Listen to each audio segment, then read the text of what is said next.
بسم الله الرحمن الرحیم ګرانو کتونکو اوریدونکو السلام علیکم. امید دی چې روغ جوړ خوشاله به یې. موږ سره د پاکستان مسلم لیگ نون تاسیس شوه صدر ولاړ دی او دوی نه به څه پوښتنې لرو د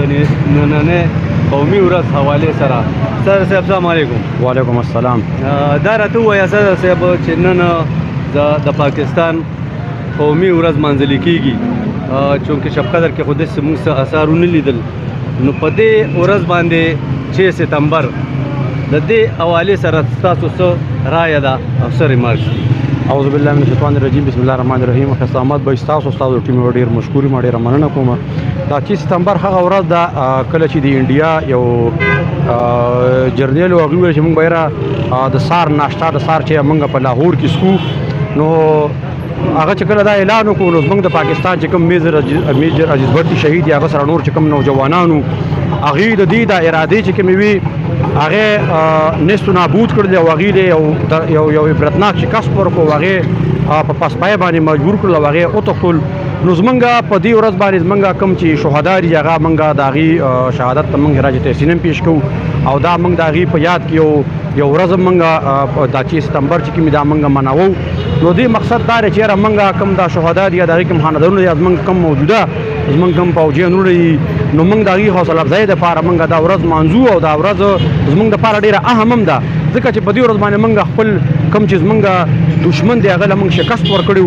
نو دا زمونږ دپاره د فخر یو مقام دی. مونږ په خپل زمونږ چې کوم فوج دی زمونږ کوم پاک آرمي ده په هغې باندې مونږ فخر کوو او مونږ انشاءالله هغې سره شانه بشانه ولاړي، زمونږ عوام به هغې سره شانه بشانه ولاړي انشاءالله کې خیر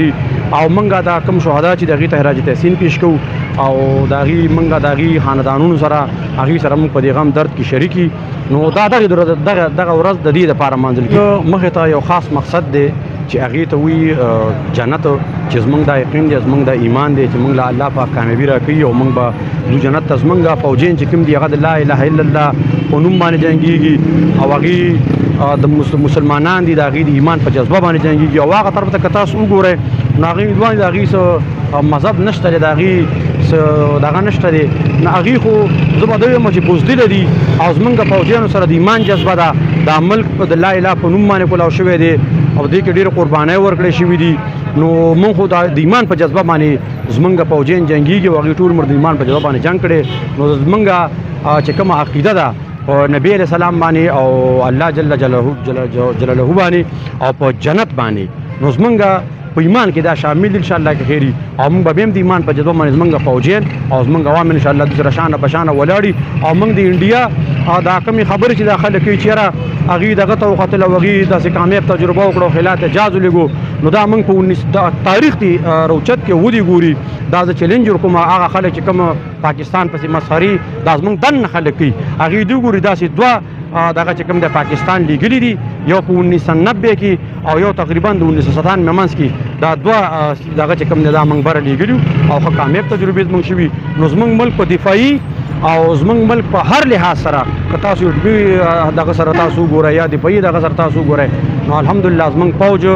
په هر شعبه کې چې کوم دی په ټاپ باندې دی او تاسو څومره وخت نه که تاسو وګورئ په ډېره کمو وسایلو سره زمونږ انټیلیجنس ادارې چې کوم دي زمونږ آرمي دا دنیا کې په یک نمبر باندې راځي. نو دا دغه د ایمان په جذبه باندې چې د هغې مخې ته یو مقصد دی د لا اله الا الله او په هغې باندې جنګېږي. زمونږ د نوجوان کول ته ستاسو څه پیغام دی په دې کومه موقع باندې؟ زه به د نوجوان کول ته دا یو میسج ورکړم نن سبا که تاسو وګورئ نو ډېر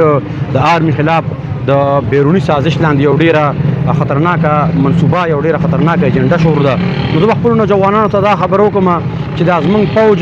زمونږ دی او موږ د خپل فوج یي، که زمونږ فوج مضبوطي نو موږ به مضبوطي. که تاسو وګورئ موږ سره په بارډر باندې افغانستان دی، که د هغې نه چا تپوس وکړو یا تاسو د عراق حال وګورئ یا تاسو د شام حال وګورئ یا تاسو د لیبیا وګورئ یا تاسو داسې نور تاریخ روچت کې چې کوم ملکونه یا کوم خلک غلامان دي چې د هغې څه حال دی. موږ الحمدلله په دې خپل پاکستان کې مونځ هم کوو، په دې خپل پاکستان کې اخترونه هم منوو، په دې خپل پاکستان کې موږ د ازادۍ هر یو مزه واخیستله. خو چې کوم خلک دا خبرې کوي چې یاره دا زمونږ آرمي دا غداران دي یا د زمونږ آرمي د ملک نه څه نه دي کړي، نو که نن موږ دا کومه ورځ مانځو نو 25 ستمبر باندې دا نوجوانان د هسټري وګوري چې دوی خپل دښمن له مات څنګه ورکړي او لغت یې کړل په پسپایه باندې مجبور کړل. نو دا د دې آرمي برکات دي، زمونږ آرمي دا زمونږ شان دی زمونږ آرمي زمونږ فخر دی. مونږ ان شاء الله کې خیر زه د خپل نوجوانانو ته وایم چې د خپل آرمي شان بشان ودرېږي. سیاست به کېږي چې پاکستاني مونږ به د چوک کې سیاست وکړو، پاکستان کې به وزیر اعظم هم راشي، پاکستان کې به